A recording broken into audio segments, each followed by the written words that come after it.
Ayan guys, nandito naman tayo sa mga ham nila guys. Ayan, malalaking ham. Ayan ang pinapalaman nila yan guys. Hindi nila kinakain na may kanin yan guys. Minsan, solo lang with salata. Ayan guys. Yan. Yung iba dyan, medyo mura, yung iba mahal. Ayan, ito naman ang masasarap guys, sa totoo lang, yan ang di ko makakalimutin yan sa Saudi. Yan ang mga yan, kasi talagang masarap yan guys. Yan, yung mga, ano na yan, olive na yan guys, ang sarap niyan. Lagi akong kumakain yan pag bumibili ang amo ko.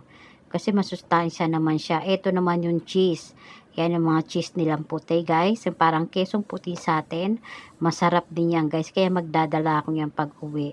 Meron naman yung sobrang alat, hindi masarap, yung normal lang masarap. Ayan guys, so yung mga cheese nila, mga ano nila guys, ang sasarap niyan guys.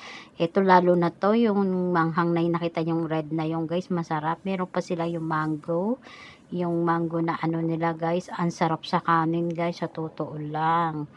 Ayan, pinakikita ko sa inyo kung ano yung mga pagkain